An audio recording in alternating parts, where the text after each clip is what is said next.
Year is 2021, and New Masters Academy is still the absolute #1 online art school in the entire universe. Click the link down below for a free 7-day trial. Thank you, New Master Academy. Thank you, New Master Academy. I am in your mind. I am in your...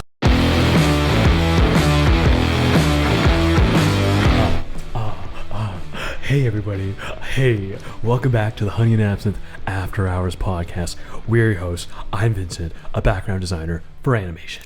And I'm Janet, the ex-Disney artist turned independent creator, and this is a podcast about all things art, business and whatever we feel like. Now today we're going to talk about Demon Slayer and how anime is surpassing comics. Oh, really good title, by the way. But before we get into it, make sure to smash, jingle, touch, flick all our bells and buttons.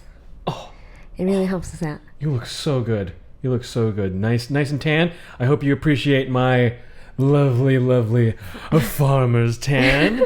The Californian staple. You know?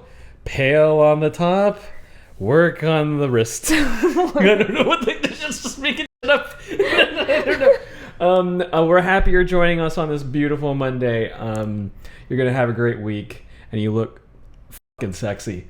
Thank you for joining us. Yeah, you're going to have a great week because you're listening to this podcast. All right, so we are finally talking about anime once again. The last time we talked about anime was the My Hero episode that nobody watched. But anyway, who watches this podcast? I have no idea. Like in the first place, I don't know. But today we're going to talk about the Demon Slayer movie. Demon Slayer, very, very huge. It's sorry, let me back up. Janet. Yes. Would you say I am a bona fide weeb? Yes. What makes me a bona fide weeb? You read hentai. Religiously every day. Yeah. And you? Yeah. I think you are a bona fide weeb. Yes. Yeah. You watched most of or read most of One Piece? You know? Yes, I read practically up until like chapter 800. You watched all of the original Hunter x Hunter? Yes. So we okay. I hear you fucking kids. All right. We're kind of old heads. Okay. Old heads, but we do our best to keep up with the new shit, right? Yes. We try our best. We were there for when Attack on Titan first popped off, and One Punch Man, My Hero, and now this anime that's just taken the entire planet by storm. Yeah. Demon Slayer. And if you don't know what this is, you're old. And you live or you live under a rock.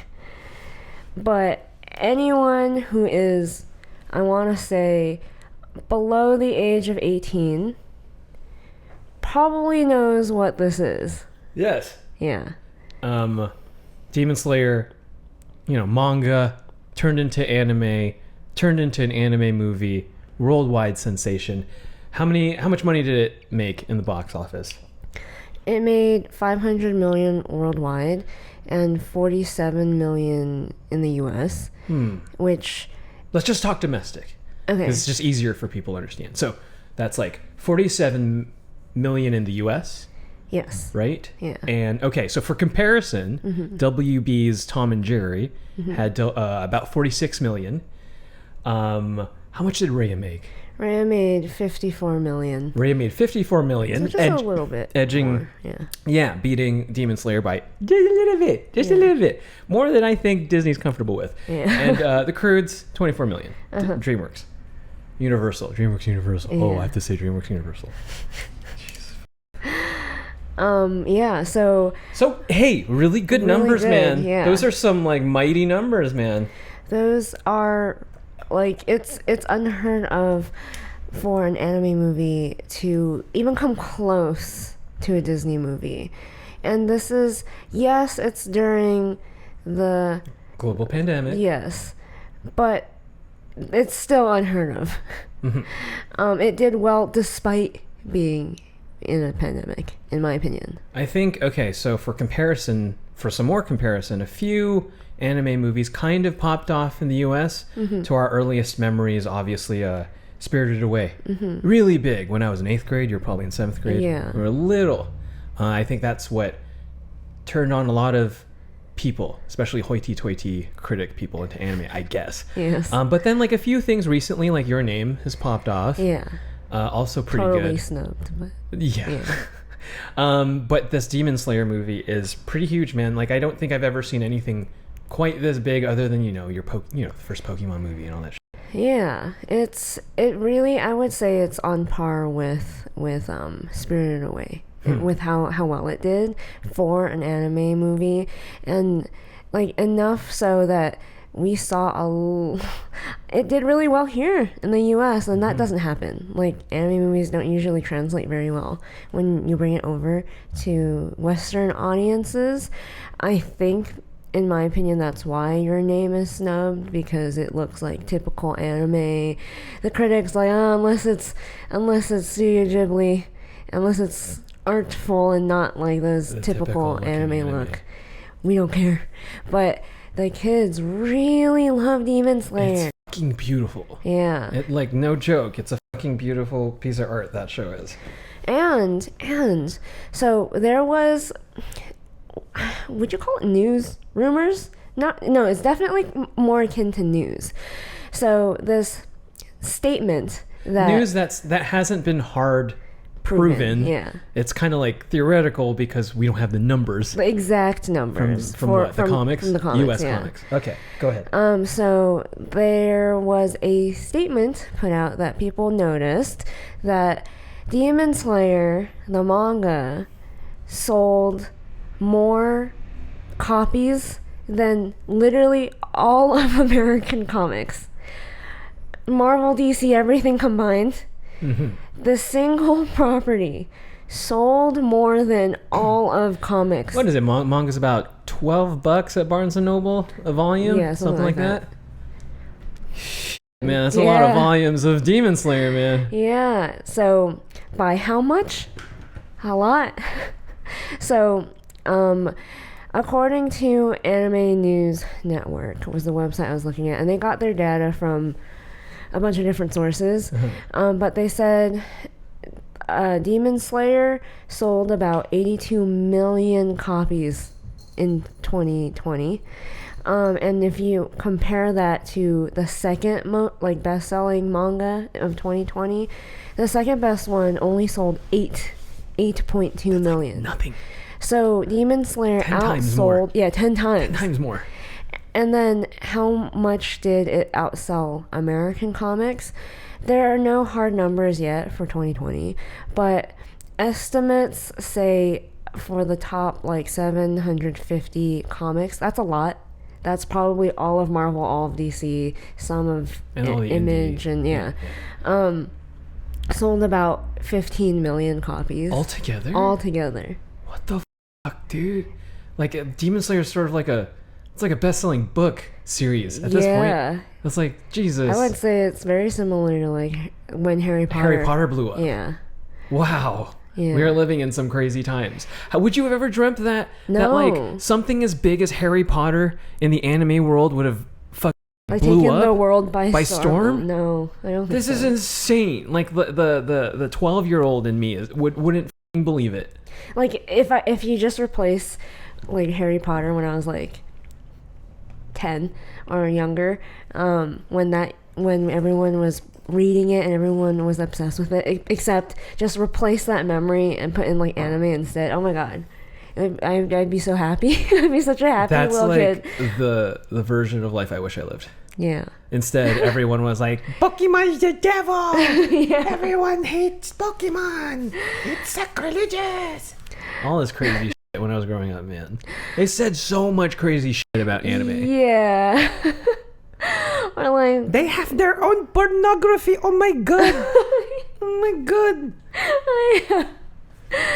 Everyone, let me know in the comments if you grew up with that one kid in school that brought a binder full of hentai. Because there was a kid at my school who did that. There was a kid at my school too. So let me know if there was a kid in every single person's high school that did that, because I want to know. It's such a relatable story. It's pathetic. For you, it was also literotica kind of stuff too. Oh yeah. But it was also Hardcore hentai? Yeah. Cool, man. Yeah. I remember. Okay, this is so random. I was friends with all the weebs, and but I was also very like innocent, even amongst my friends. So they would always be like, "Oh, she's the one that doesn't like is pure." She's the pure one. She's the pure one, and one of my friends brought in a binder full of erotica, like fan. Yeah, I don't know what you call it these days, but she would call them lemons. And lemons? Yeah, and I didn't know what they were. Is that like a internet thing? You call them lemons? I assume. Okay. You let us know if you know what that. They're probably too young. This was when you were you were their age. How the f would they know? And I think I was in like history class, and they're like passing around this binder, and I'm like, ooh, what's that? And then someone hands it to me, and then I read it, and I'm like, oh my god, what am I reading? in school. And what was your friend thinking? What was she like, just giggling in the corner? I think she was like giggling and was like, hee, like, oh my god, she accidentally read my lemons. And then I was like, accidentally? And then yeah, everyone just made fun of me for being very like pure. What does that look? You're not so pure anymore. Oh my god, no. Continue. We're talking about the Demon Slayer thing. Well, and so Demon Slayer anime manga in general, according to these statistics, compared to 2020 compared to 2019, is up 23%. And that's huge amounts of growth. And when you compare it to American comics, DC and Marvel have been declining in viewership, basically. I think right before WB and Disney stepped in, comics was in hot water, man. Comics was on the brink of bankruptcy. Yeah. If it weren't for these big studios making movies about these things, they would have been toast. But it's sort of like they prolonged the inevitable. I mean, maybe this thing could have lasted longer if the studios didn't squander it. But I think it's kind of over now. What's really interesting to me is the only Western comics that is growing in readership is actually the young adult genre. Huh. It's the same exact genre as anime. As anime? Yeah. Huh. Whereas the DC Marvel, their audience base are basically older men. And what, are they just, do you think they're just growing out of it? They have better things to do? I mean, it could be so many things. It could be the stories suck, that it's not catering to them anymore. It seemed like, you hear tons of stories about how Marvel hates their fans. Yeah. Like blatantly just disses their fans. Like it's a sport for them. Yeah, and it's like, I have my activism to do. Forget good art and good writing. Activism. It's like they hijack these properties and these fans. We all complain about how sweaty they can get. Sure. Yeah.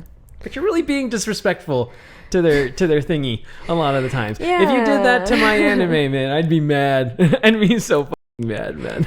Like recently, I heard, because it was recently 4th of July, that they had a Captain America basically saying the American dream isn't real, and I was like, that's like Batman killing someone. Like that's. Well, I said that's like Superman pulling an Omni-Man. Yeah. I never really cared for you humans. Yeah, it's just normies. What? You can't do that. That's so just.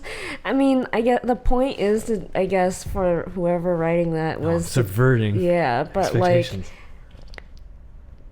In poor taste, in my opinion. Yeah, really, really poor taste. So it's like, I don't know. It's no wonder why comics is taking a huge nosedive. I mean, like, it's not. I don't know. I feel like there's no one to blame, but the people running it. Don't you think? Yeah. I don't know. Like, I don't know who's calling the shots at this point. Yeah. I'm like, what artist in their right mind would want to do that to themselves, to the art form? Yeah, and to themselves. I don't understand. But I think then to really understand like why like the kids like anime, everyone, honestly, every millennials, the young kiddos, they really like anime. We watched it because for a while we were very like, man, anime is never going to be as good as when we were young. Yeah, okay. Yeah. So you want to go through our entire like anime path? I'll go first if just to. So I loved anime because I mean I've always grown up with it. In Channel 9 they would show Sailor Moon and Dragon Ball and a few others, but what really got me was Pokemon. And because of Pokemon, I got into Digimon and Monster Hunter and all these things.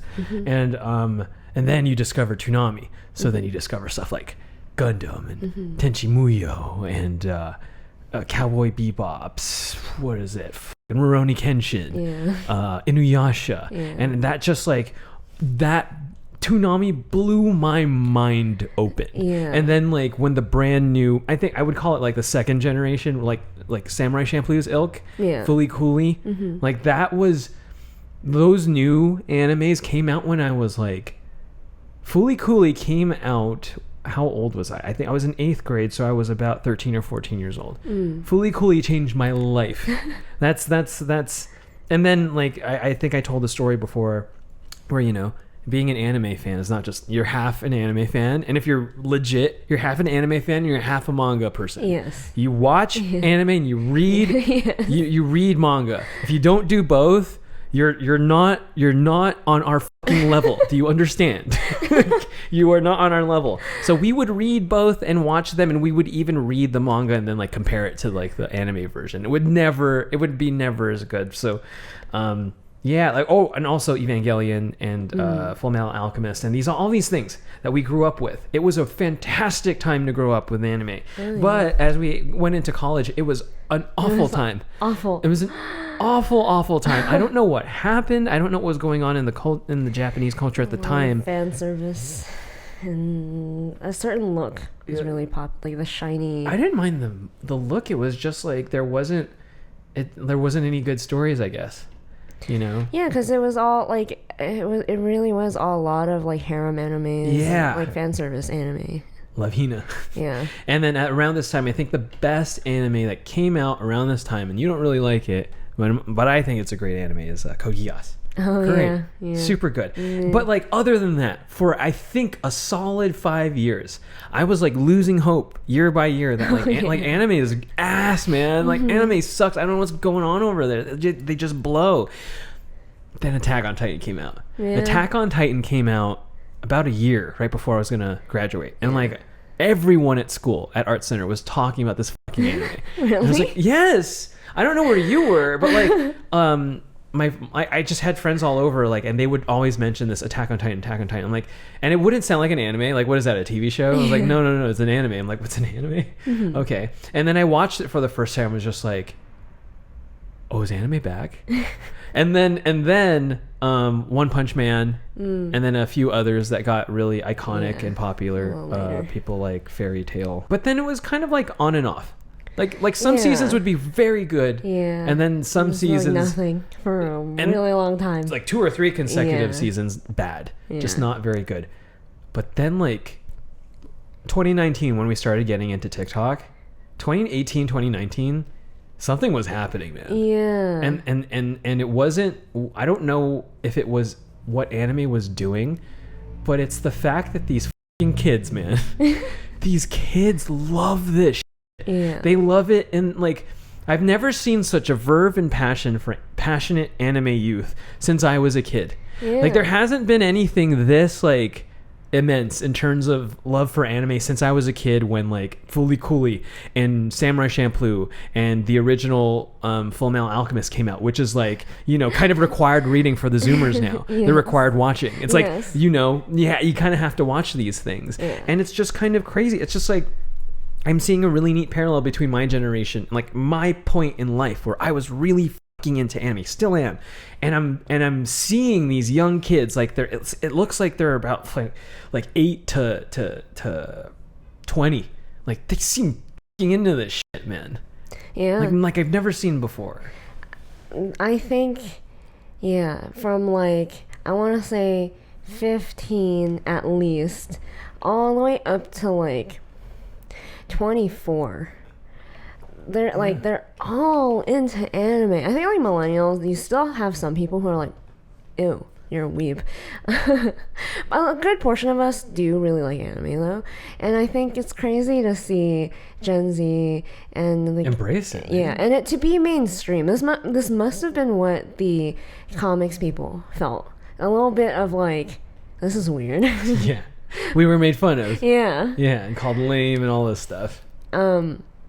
But for when I was a kid, I watched like Pokemon and whatever, like Yu-Gi-Oh, whatever was on like early morning TV.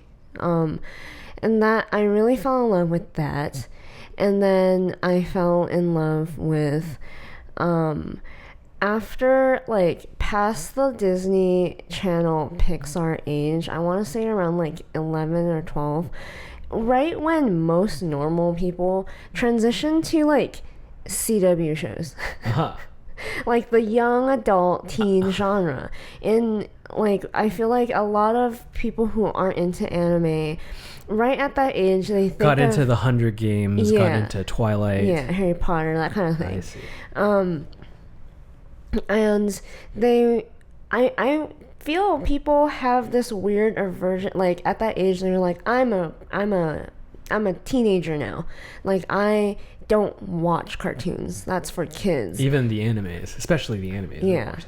But then for me, I went straight from like the Disney Pixar cartoons and then like some Pokemon, Sailor Moon thrown in there, like whatever, and then straight into like, I don't really care for cable television with like the CW shows, and then you're too young for like the more like gruesome, like scary stuff. So too young to watch Law and Order. Yeah. Not like you would even understand half the thing. Yeah. Right. So I discovered anime. From Toonami. I would come home from school and I'd be like, what's on like Cartoon Network? And then I'd see like Yu Yu Hakusho was my favorite. But then I'd also watch like Rurouni Kenshin and stuff. I had a bedtime, so I couldn't watch Inuyasha and like One Piece and that kind. I sometimes catch One Piece, but then like the really cool stuff, the one like right at like midnight. That's I remember. Trigun, Cowboy Bebop. Yeah, I couldn't Outlaw watch any Star. of that. Yeah, that was for like, the hardcore people. The bad kids. The bad kids who would stay up at night. Yeah. Parents don't give a shit. And then that once I had my fill of that, where I'd get really frustrated not being able to binge anime like you can now with like Netflix and Crunchyroll and all this stuff. Your kids are so lucky, man. I would not have a life. Yeah. Like my brother just sits there and watches anime like all day. Like that's exactly how I'd be if I were a kid. I have been listening to 7 Habits of Highly Successful People by Stephen Covey, and it is a fantastic book. If you want to get better at life, business, relationships, whatever it is, and if you don't have an Audible trial already, head over to audibletrial.com/the Honey and Absinthe podcast, where you can get a free audiobook or 2 free Audible original audiobooks. That's 3 audiobooks in total. That's audibletrial.com/the Honey and Absinthe podcast. So good for you kids, man. But like for us, we had to go to the library, stream it. Yeah. On the internet. That was when I basically discovered how to navigate the internet to watch anime. Yeah.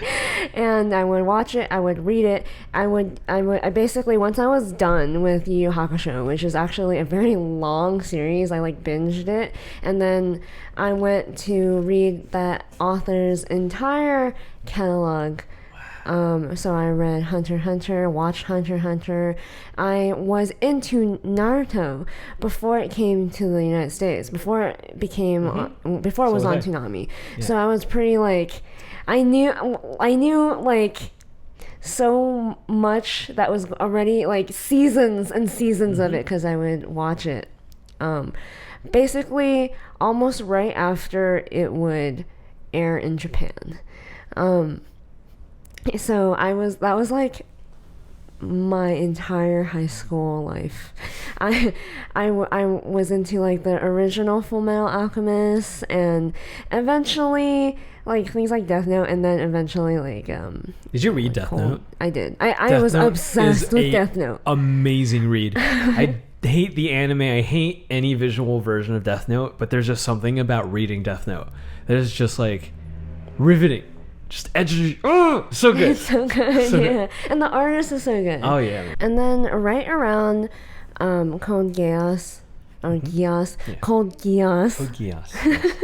is it came out. That was around like kind of when I stopped watching anime. We were both in art center too. Yeah, we went to college, and I remember I think Attack on Titan really was the next time I watched. I mean, I kind of watched Sword Art too, but Man, that was yeah, bad. it wasn't. Oh. Some people love it. You're gonna ruin some people's day. I'm sorry. I'm sorry. My brother loves Sword Yeah. Art.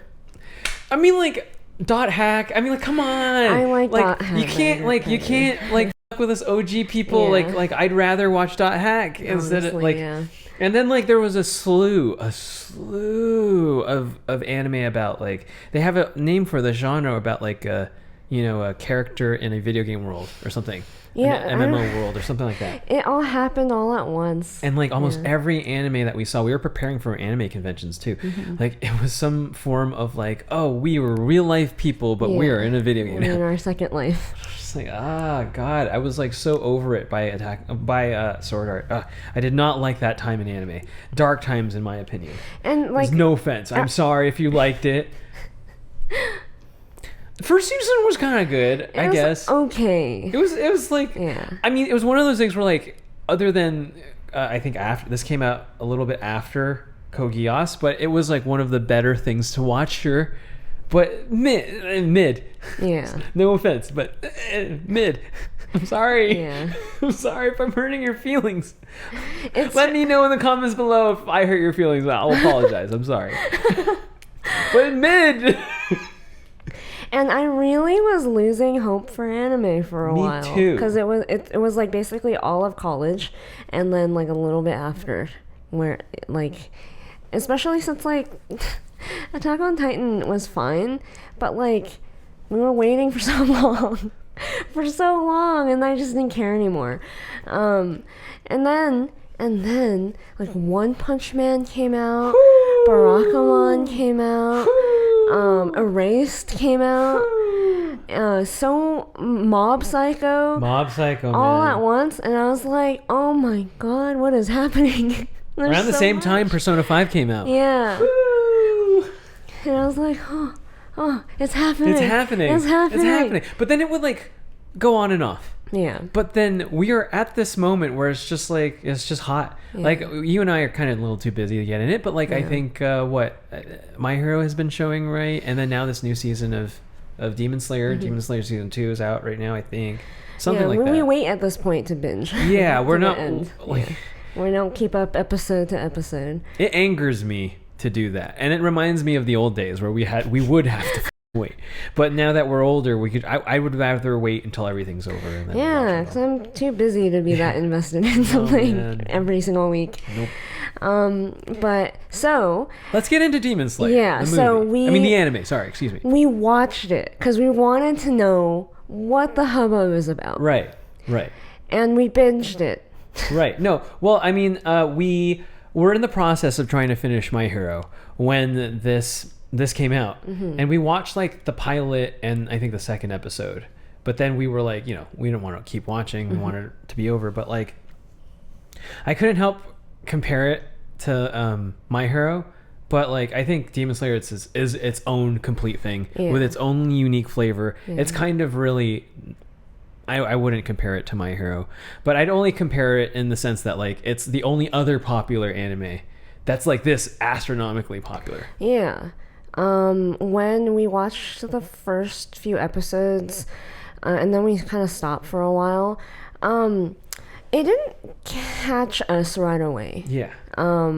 But once we really sat down and watched it, it's one of those shows that is slow to start, but once it gets going, it's really, really, really good. Yeah, I had a feeling most shonen stuff always take a while. Yeah. Like, for example, I didn't like the first season of My Hero at all. I thought it took way too long, but then things started to get really interesting. Season 2 and then season 3, overhaul, all this stuff. But what struck me about Demon Slayer the most, obviously, was how beautiful it was. Mm-hmm. It's a beautiful looking show. Yeah. It reminded me, like, Attack on Titan was one of the first animes that did this that I saw, with the basically almost trying to emulate brush pen style of line work, because when we were younger, that was impossible. So when I first saw it with Attack on Titan, I was like, oh my god, they're trying to do that, like, line weight. Yeah, that comic book. Like, it's not even a common style in manga. So I was like, oh, that's very actually like Western comic booky. And then when I saw, but like it still had problems. Like, I still kind of didn't love the way Attack on Titan moved and looked sometimes. When I saw Demon Slayer, I was like, wow, they really took that to the next level. That's beautiful. Like, finally we're at this point where anime is melding 2D and 3D in the best way. Because before, when they would do it, with the first, like, experimentations with it, I was like, I don't know if this is ever going to work. Yeah. And they proved me wrong. It looks amazing. Some of the original stuff we saw, what was it, like Ajin? Yeah. And like these other... even before that. Yeah. I think Berserk had, like, even before that, they would kind of like use 3D and then like rotoscope it and draw on top of it. They look weird. But I don't have any clue how they're doing this. It all feels like magic to me, the way the characters fight, especially in the fight scenes and how they're animated. So that to me is just like, well, if I don't know how you're doing it, well, that must be really impressive. Yeah. Because I have no clue how they did that. To make it look so, like, hand done, and like, I don't know if anyone else would know what we're talking about. Like, you have to kind of have an eye for animation, but like, sometimes it really doesn't look like it was rotoscoped, but I know it had to have been, right, because of how complicated the movements are. You think they rotoscope it but then exaggerate it? I think that's what's going on. I think so. That's really good. That's crazy, man. Whew. Anyway, thematically, I mean, the show's beautiful. Yeah. So thematically, I knew it was a slow start. It was a slow start, but then once you start watching it and the story unfolds, to me, like, I was getting like major Inuyasha vibes, and I was getting major vibes that, like, everyone who worked on this was aware of almost every shonen fantasy demon property ever, and is kind of paying homage and honoring the whole lexicon of fantasy demon manga anime ever. Yeah. I would say it's a blend between Rurouni Kenshin and Inuyasha. And when I was watching it, I was like, oh my god, this is so nostalgic. Yeah. Like, I haven't seen an anime like this for real long, because everyone was so obsessed with the sword art thing and this we had phases, right? Style, yeah. And finally we're back to this really, in my opinion, kind of unique way of drawing. It reminds me of Inuyasha, Yu Yu Hakusho, like that style, but like updated for like the 2020s. And it has the same themes, and it's just so, like, I don't want to spoil it, but it's so, like, perfectly in line with all those great animes back then. Like, it's not doing anything new or different or abnormal, or they're not even, what's strange to me is they're not even doing the kitschy anime thing, where, like, we know, being weebs, that there's aspects of anime that are really hard for people who aren't into it to get into. It's kind of weird. It has its own, like, little language to it, if you don't understand the exaggerations of, like, blushies and, like, nosebleeds. And it has none of that. Not really. It's actually so well suited for a Western audience. Yeah, I think we talked about it in show notes that we were comparing Demon Slayer and My Hero, and just pondering as to, like, My Hero is huge, but it felt more like a slow build up.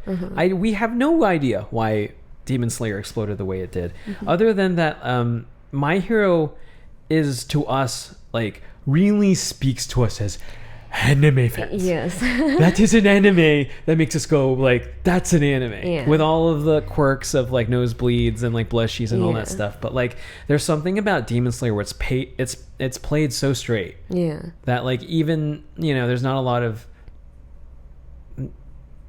maybe there's some barely, I'm talking about barely like fan service stuff. Yeah. Very, very little. But then like, I don't know. I think it's something. I honestly think Demon Slayer. If your kids are already playing violent video games, you should watch Demon Slayer with them. Like it's a fun time. Your kids are gonna have a fun time. Yeah. At your own discretion. I'm not a parent, but you know. I also noticed that Demon Slayer has really high stakes. Mm-hmm. I was a little bit shocked, because I was so used to this kind of stories that we're fed these days. And it's all, in my opinion, very lukewarm. Even the good movies, they're good only by comparison because everything else is so bad. And which is why I like to watch old movies, because it reminds me, oh, this is how good things used to be. Or like I don't want to I don't want to look at something that's considered good right now and be like, oh yeah, that's good, when in the history of cinema it is like not even there. I think that's how things are post-pandemic times, that like people's standards are so low that like I think a few movies came out recently that like people even admitted, like, I know it's not that great, but I mean, it's the best thing that's come out since. Yeah. And I'm like, no, dude, I don't compromise like that, man. Yeah, like, no. like if like I have my own barometer of what's good and what's bad, like I'm not gonna I don't grade on a curve. Yeah, man. no, just because it's 2020, Yeah. like what does that say? No excuse. Yeah. Like, you can tell a good story. So because I was a little bit like used to a certain level of quality in storytelling, watching Demon Slayer, I was so shocked when characters are killed off, kind of like Game of Thrones, and that's when it like hit me hard, like, oh, there's stakes in this anime. The characters get beat to shit too. Yeah, like they're not. Yeah, it's not like, oops, I got a little boo-boo. I got a boo boo. Yeah. Oh, I'm Iron Man. I know, I'm the they Hulk. like almost die. Oh, I'm Black Widow. I got a boo boo. Like there's times where I'm just like, is the main character gonna die? Yeah, I'm like, wait, what? Like, I don't think he's gonna make it. Yeah. And because of that, like, you can't predict where it's like, Right. It's not predictable. Oh yeah, it's Demon Slayer is pretty hard to predict. Yeah. Pretty hard. I think like the whole time I was just, I think we would like, you know, we're old people. We have a bedtime. Our bedtime's at 10 o'clock. 10 o'clock and gotta go to bed. Mm-hmm. You know, Yeah. gotta wake up 5 o'clock. Yeah. Gotta run. Gotta exercise. You know. Yeah. But you know, 10 o'clock hits, and then like this crazy cliffhanger where that came out of nowhere happens, and we're like, "Fuck! I'll keep watching." Yeah. We were so tired that week, but it also. Oh, yeah, we binged. Did we stay up until like what time did we stay up till? Like past like 1 or 2. I think yeah, which is like not okay for us. Yeah, we're adults, man. But we liked it that much though. Yeah. But it also it treats its audience, whoever's watching it, like you're an intelligent human being who deserves a good story where you can't predict it.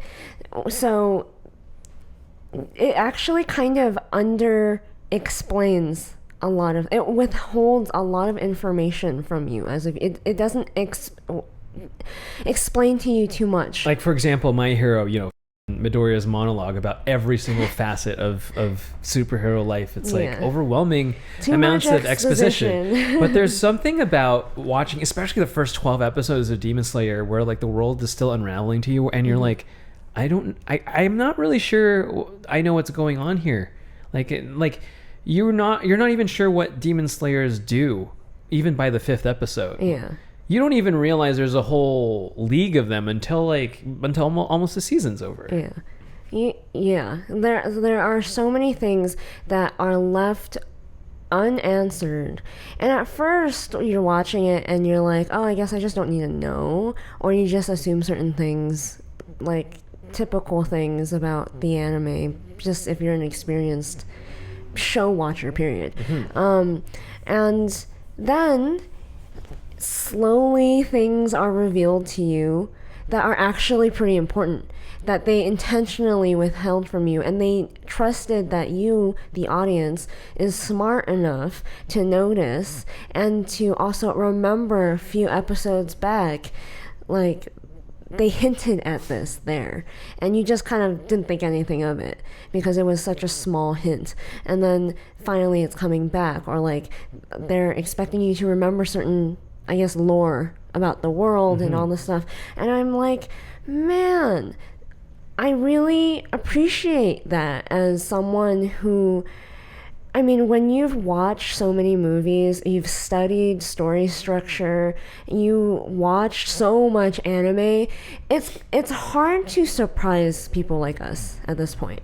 I like, a lot of times when we're like watching movies, we can like talk through it and predict what's about to happen, when it's going to happen, and we don't really... We'd have sighs, like I think 30 whole seconds before the beat we sighed about is about to happen. You know, because you just see it a mile away. Like, it's fine, it's a movie.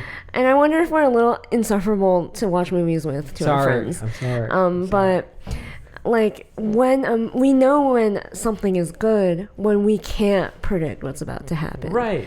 Yeah, when we feel the stakes of something. And that's why I think Demon Slayer resonates. Like, it does all the things our entertainment isn't doing for us. What are they busy doing? Pandering and trying to like lecture us about whatever. How much you're a bad person. Yeah. I don't know. I think most of us just want to have a good time and forget about our problems. Yeah. You know? So the main character, his name is Tanjiro. He is not a character I'm used to seeing in anime. In what way? What do you mean? Because he's such a good guy. Good boy. He's such a good boy.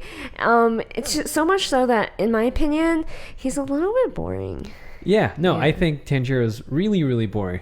I couldn't... Okay, sorry, I keep doing this, but I was kind of watching it at the same time, so I couldn't help comparing him to Midoriya.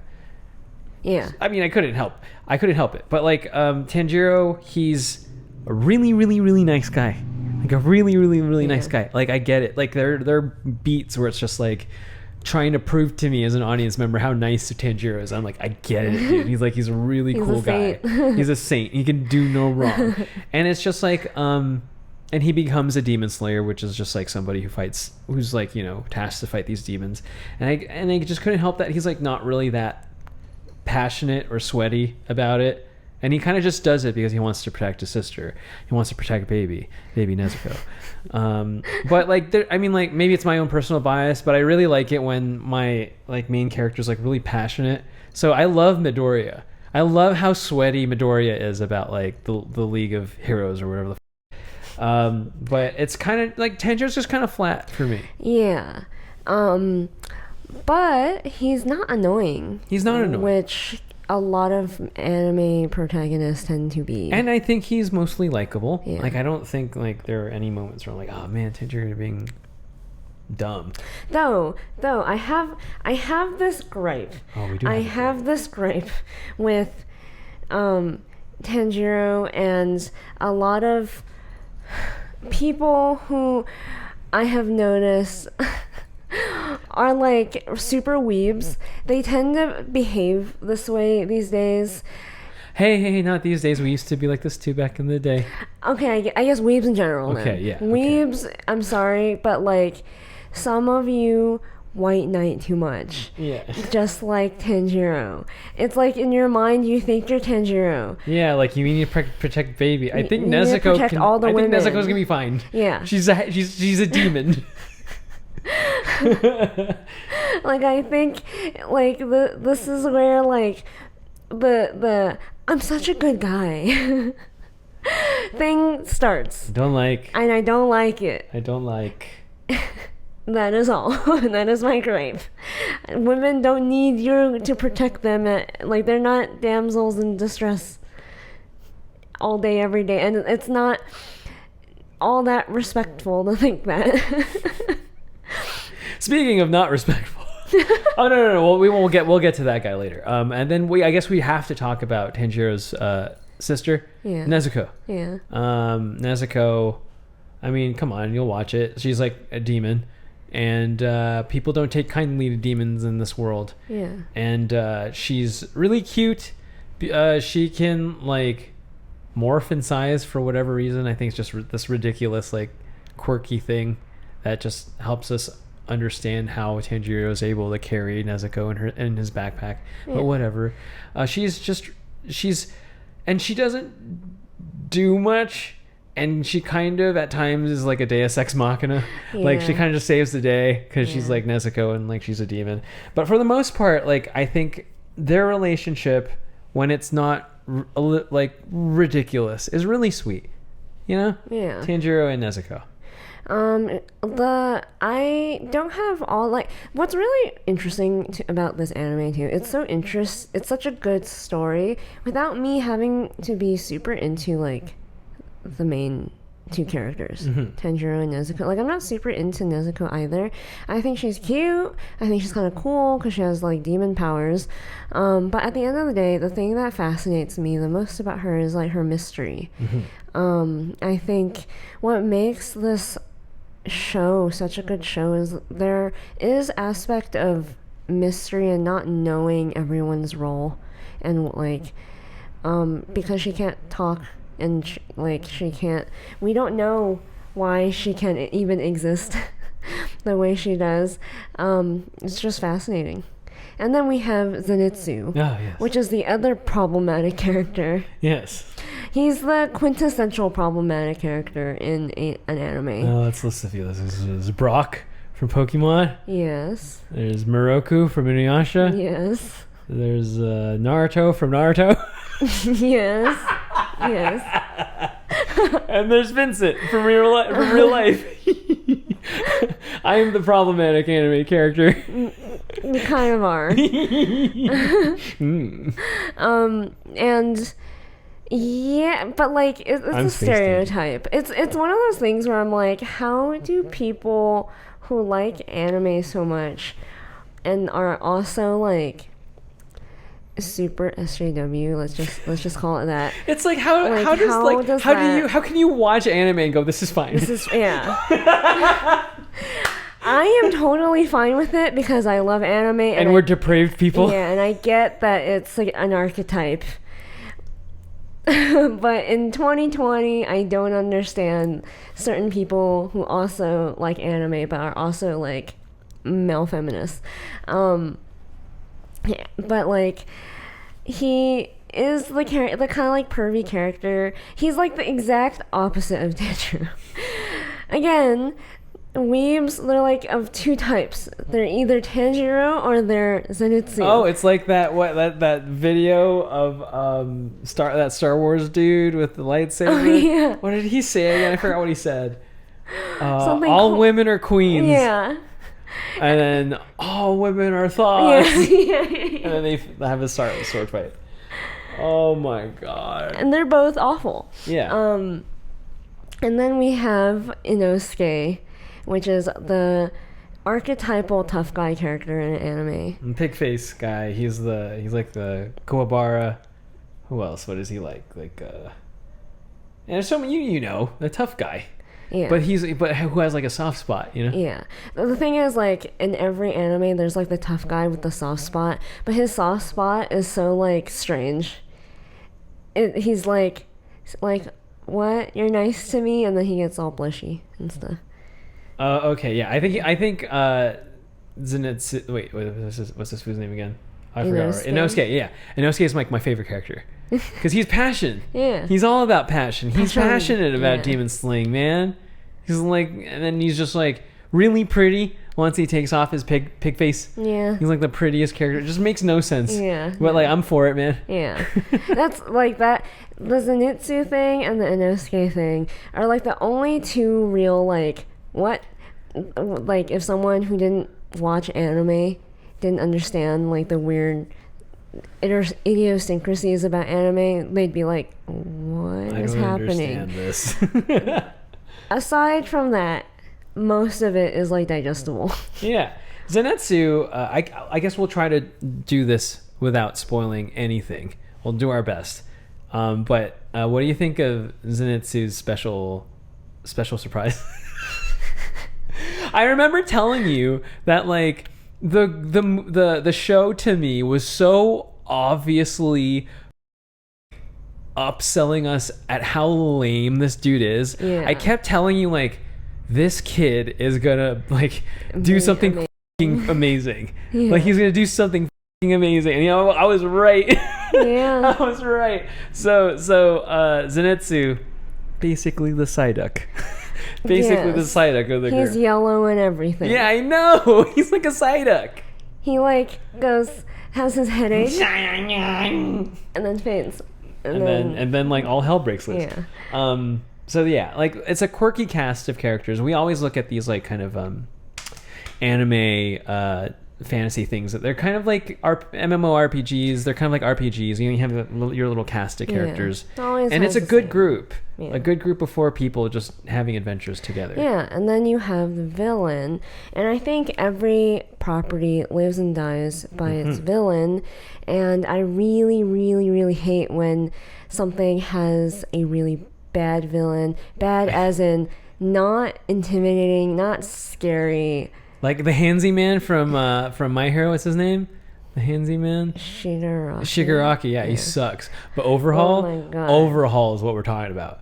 That's a villain, man. That's a bad guy. Yeah. Oh, Overhaul's so cool. So we were like wondering, because of this show, like we said, it doesn't tell you what the whole world is about, who the bad guys really are, until it's ready to show it to you. And when you finally discover, and it's very brief, in the entire season you don't even get to see this guy in the movie, but in the entire season you only get to see the bad guy for like barely a scene. Yeah. But this dude is crazy. Yeah. He is really scary, because he's like, anime has recently started putting psychopaths as their villains, and it has all the same. Monster had a psychopath as a villain. Yeah, but that was like, that's like Sennin, the only one. Yeah, they've been putting it into like normal stuff, like shonen.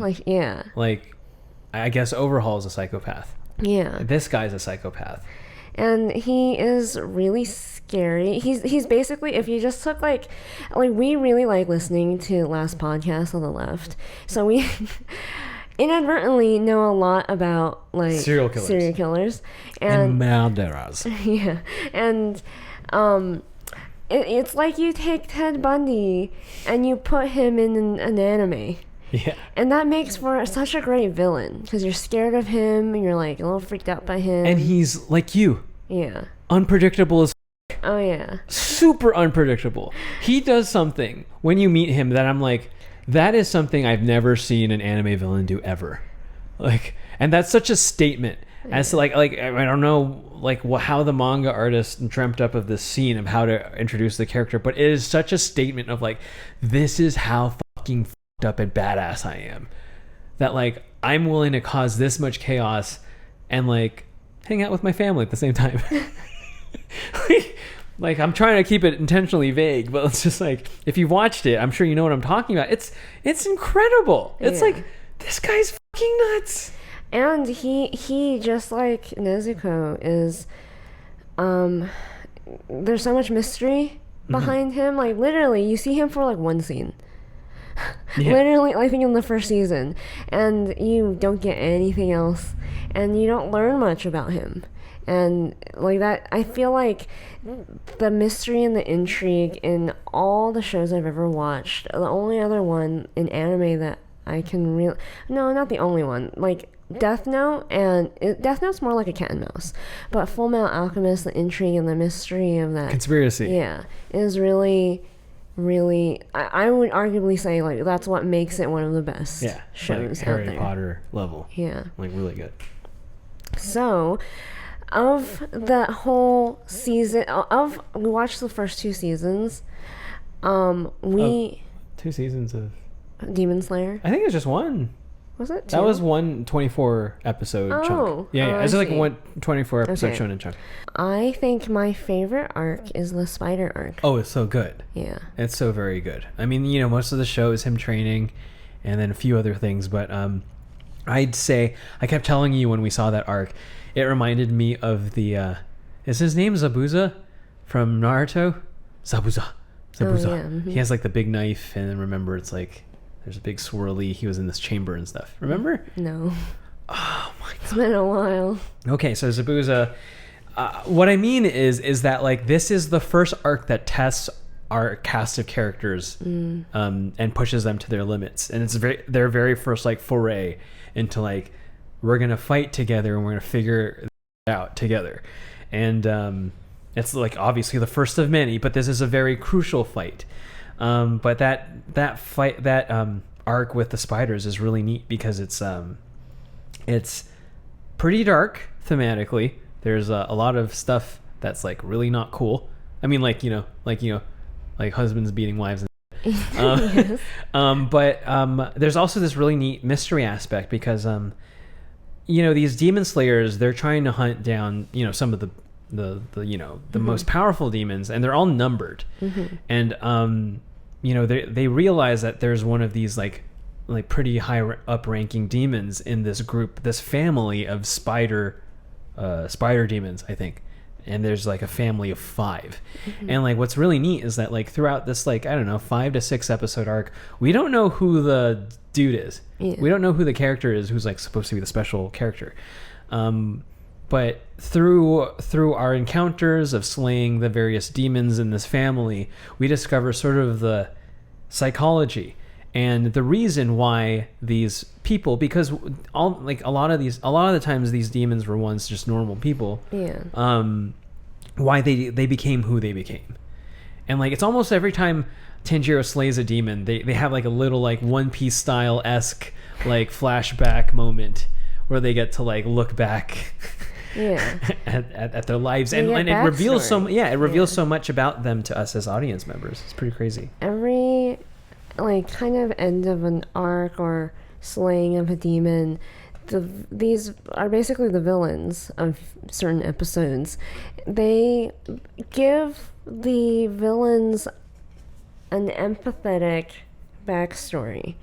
So I was wondering about that after I saw it, like the first few times. I started noticing a pattern here, and I was like, oh, I think this is trying to say something more about like the morality of this world and what the author wants you to feel about these characters. Like they're not evil just for the sake of being evil, and in a way you should feel sad for them and feel pity and feel it's not so black and white, it's not like, oh, there's a superhero and there's the villain, there's black and there's white, and like there's Ultron and there's Iron Man. It's so easy to see who's bad and good. And I thought that, like, again, I feel like the show just treats the audience with so much respect of like, maybe you won't notice this, maybe you won't think much of this, but hopefully you'll think about it a little and like appreciate that I gave you more food for thought than just, beat the bad guy, yay. Yeah. So, Vincent. Yes. If you were to score the anime, Demon Slayer the anime, how many Nezuko's would you give it? I would give the Demon Slayer anime 8.5 Nezuko's.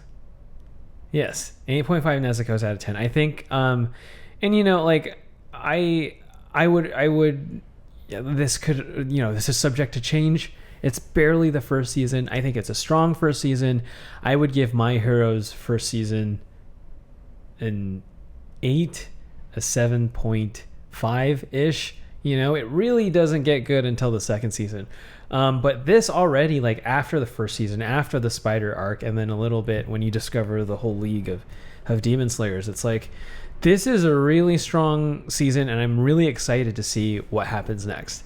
There's so much promise in it, and the fact that we get this little treat that we're about to talk about, the Demon Slayer movie, which is basically a continuation of what happens after season 1 of Demon Slayer. So I highly recommend, do not watch the Demon Slayer movie Mugen Train unless you've seen the first season of Demon Slayer. It's not going to make a lick of sense to you. I mean, like, I saw Kermode reviewed Demon Slayer. Kermode reviewed Demon Slayer. I don't think he reviewed Wish Dragon. Nope. But he said he's never seen like a single episode of it. He was kind of lost at first, but then he said something like he found the characters endearing and then the story quite engaging.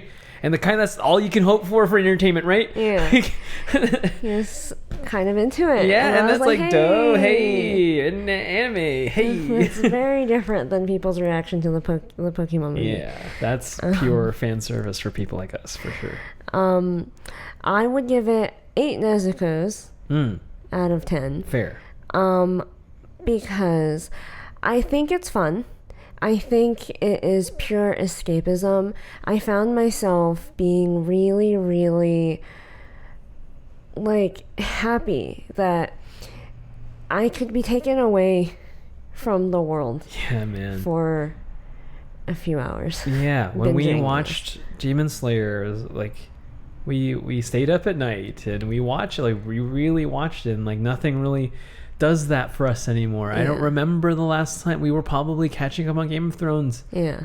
Everyone does that. That's not really special, but like, watching Demon Slayer until the wee hours of the night, like, man, made me feel like a kid again. Yeah. Man. No politics. No just politics. Good storytelling. Just transported into a fantasy world. Yeah. But it's, when I compare it to the greats, what are the greats? I would say, in my opinion, Full Metal Alchemist Brotherhood is a 10. And I would say, what's a 9? What did I say is a 9? I completely forgot. Don't you dare say Evangelion, man. No. Oh, that's right. I would say My Hero is a 9. My Hero's a 9. Yeah. My Hero's totally a 9, as of right now.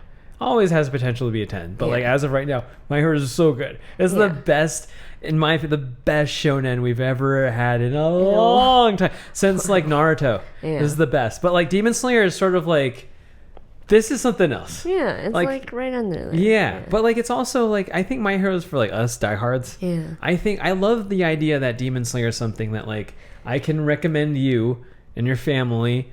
You probably, all you do is watch Disney movies and animation stuff.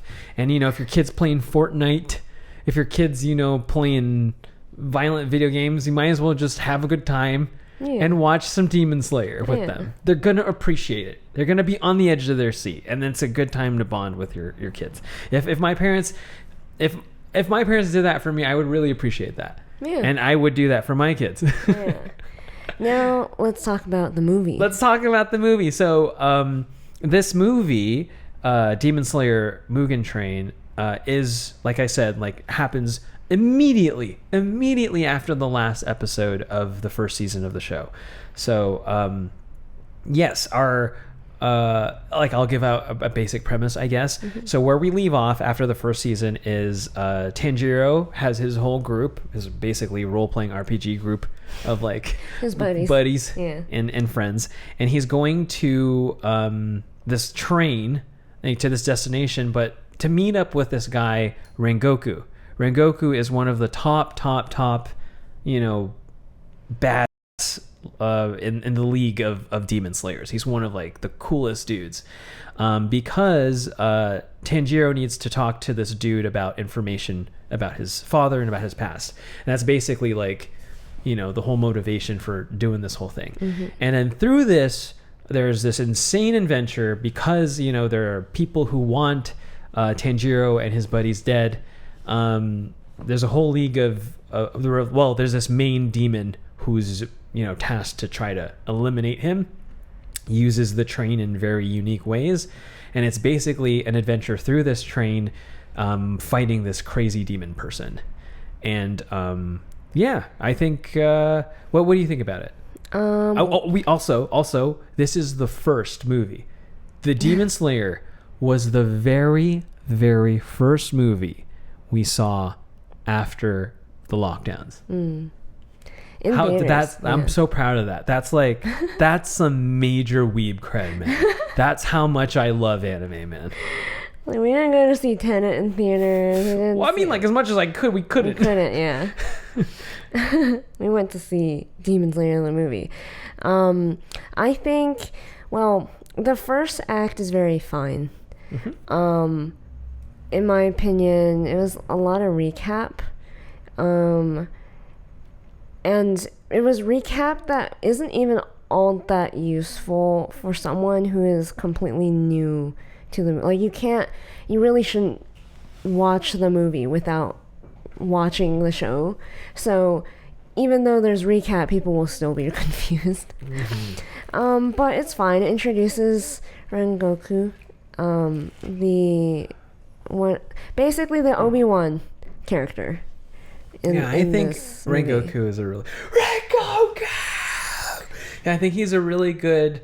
I would describe him in this world as, like, the most ideal big brother you could ever have. Yeah. And he's, like, the mentor, like Obi-Wan. He's, like, the Obi-Wan of the story, I guess. But he's also, like, too powerful, just like... Obi-Wan. So, like, he needs to, like, not be in most of the movie. And they find creative ways to incapacitate Rengoku so he doesn't just own ass in this movie. He's not just like the Deus Ex Machina. Yeah. And then the second act is very bad. Let's not mince words. Yeah, it's the second act is I think you could see. I don't think it's a spoiler. It's the trope where, like, the character is fallen asleep or is in a fantasy of his own making, where, like, he relives, like, past trauma, basically. And if you've seen the first episode of Demon Slayer, you know Tanjiro has a lot of trauma about his family. But what was really disappointing about it was, like, as someone who's seen the show, and, like, the reason why we binged the show was because we had a showing. We needed to be at the theater at a certain time to see the movie. So we basically binged the show right before we saw the movie. So we were pretty tired the whole time, but we were, like, just really excited. So watching Tanjiro go through basically the first two episodes all over again was sort of like, oh, this is such a waste of space. I would say there's kind of, like, 4 acts into this movie. Would you say that's a fair thing to say? Okay, so that's the second act. And then the third act, which is basically the main fight, where you think it's kind of like the climax. So it's like Tanjiro and basically what's his name? Inosuke fighting this guy Enmu, who I think is a very not challenging, not scary villain. And, like, I know we're, like, giving it a lot of negatives, but, like, as you watch the movie, like, there's a lot of really neat, charming, especially impressive animation moments and thematic moments, especially, like, the most heartfelt moments. Like, I think the heart of the movie is Rengoku. I think, like, he's kind of the anchor. Like, when you see everybody's dream about, like, you know, their trauma, but, like, when you see Rengoku's, it's really, like, sad. Like, his trauma is, like, disapproval from his family. Like, for Tanjiro, it's this incredibly violent thing that happened to him, but for Rengoku, his trauma is what his like, is just like he's just not seen by his parents, basically. And that's crazy.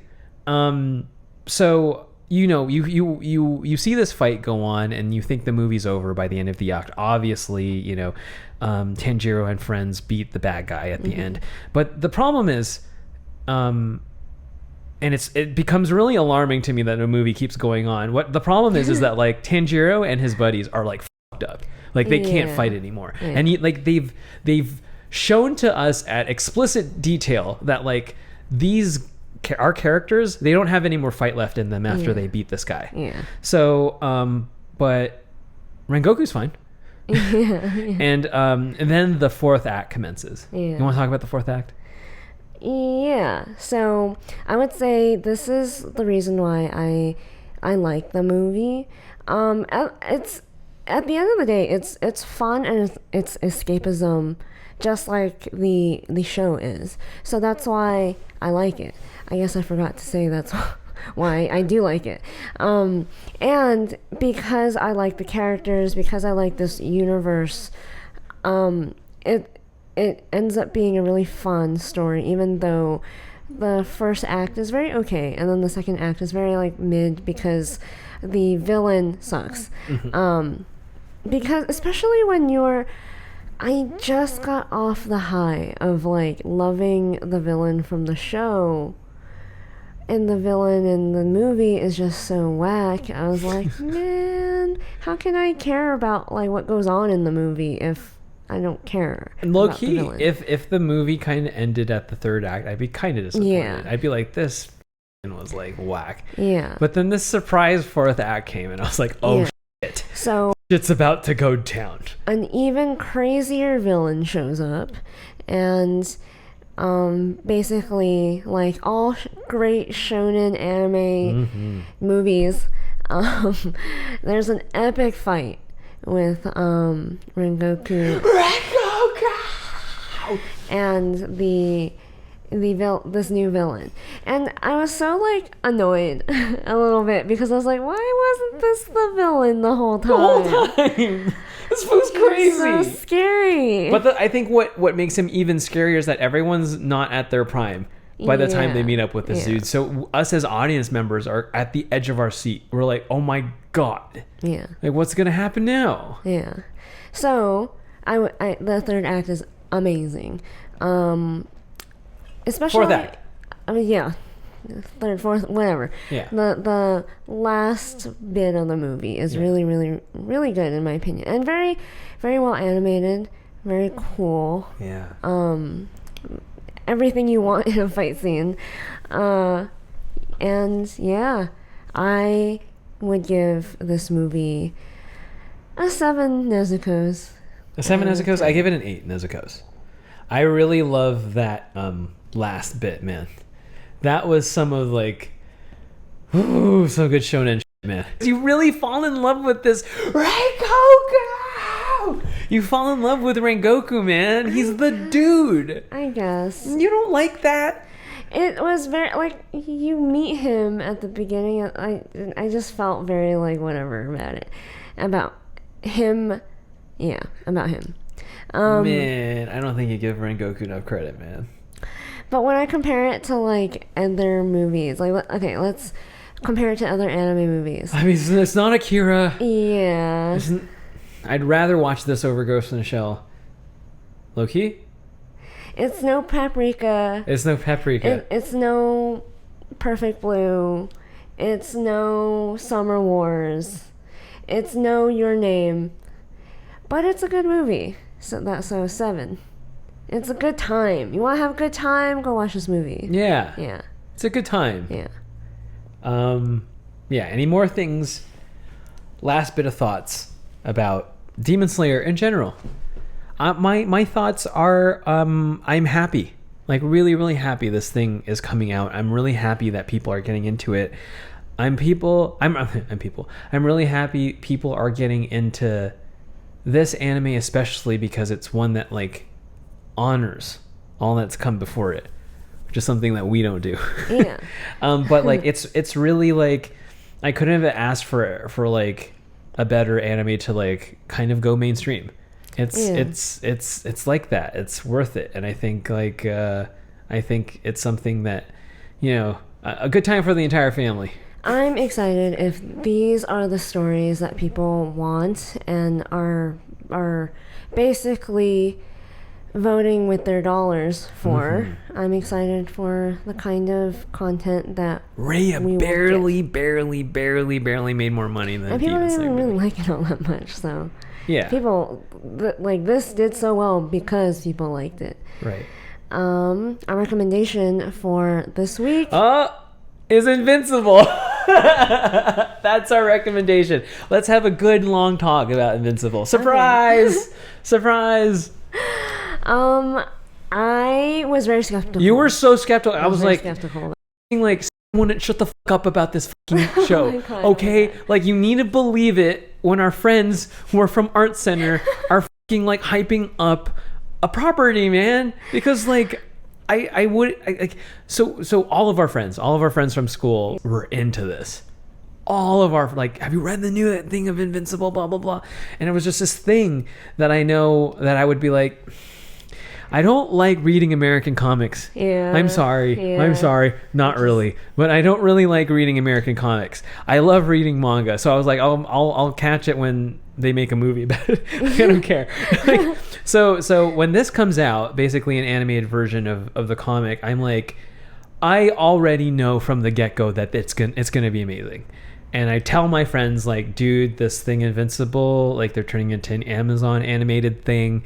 Like, you fucking guys need to watch this. This shit is gonna be, like, off the heezy foshizy. Sorry to date myself, but, like, it's gonna be insane.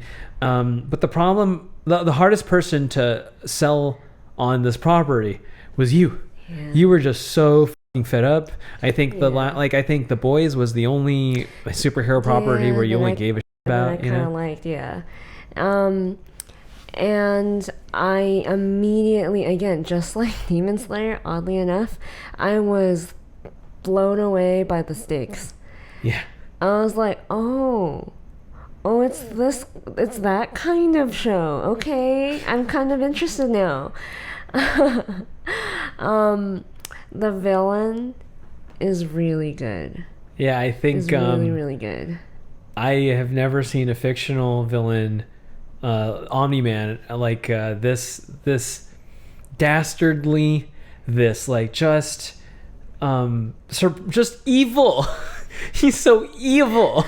Like, I've never seen somebody like him since Overhaul. like he's a fucking psycho, man. He's like these YouTubers that are getting canceled right now. Oh yeah. Jesus, like they're like he's I don't know, man. There's a trend of, like, our fictional villains being, like, living double lives. Yeah. You know? And being, like, really charming, but they're psycho. We never get that kind of nuance. Yeah. We hardly ever. And it's kind of cool to see that becoming kind of popular, especially in anime. That's something we never see in anime. I think, like, some of the most edgiest villains who's an edgy villain from anime? I mean, no one's really that, like, crazy. Yeah, not really. Not really. And, like, They're just bad guys. Yeah. They hurt people. They murder people. Okay, Yeah. they're bad guys. But they don't take. It's not like they like. They don't, like, take like, for example, the homunculi in Full Metal Alchemist. To me, they just act selfishly and they do bad things. Yeah. But, like, you know, we're starting to get to this point where, like, we're starting to have villains that take pleasure, like really sick pleasure in the shit that they do, and then it's, like, dark and it's really like, oh my god, I don't know why I love this so much, but it's so great. So when you see a villain like Omni-Man, it's like, that guy's insane. Yeah, it makes the show enjoyable to watch because the stakes are high and the villain is good and you like the main character. I think he's very likable. He's not annoying. I think the entire cast of characters are really likable. I think also the show does a really good job of, like, you know, you know how it is when, like, you don't necessarily like the character at first, but then they go through stuff and then you end up really, like, hey, you're not so bad after all. Yeah. There's lots of moments like that in this show, and there's a lot of moments like Demon Slayer where we say it's kind of tough to predict, where, like, we think something's about to happen and it doesn't, and it turns out to be something completely different, but that we, like, we can buy and we enjoy.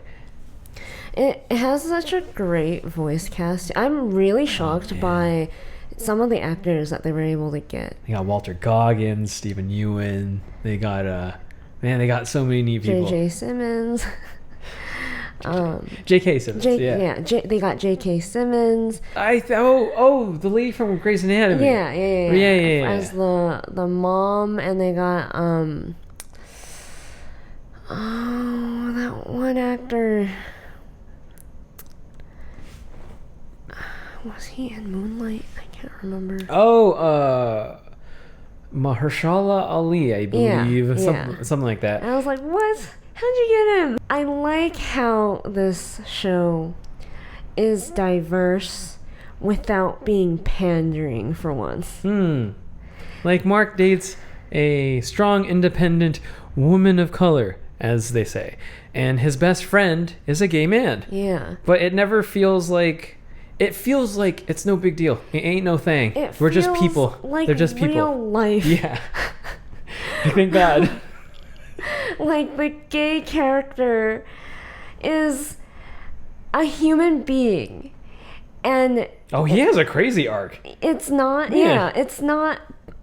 Like, whenever people do diversity in shows, they seem to have to always point out that someone is either gay or black or whatever race. Like, they have to stop everything just to point these things out. And it's just, come on, man.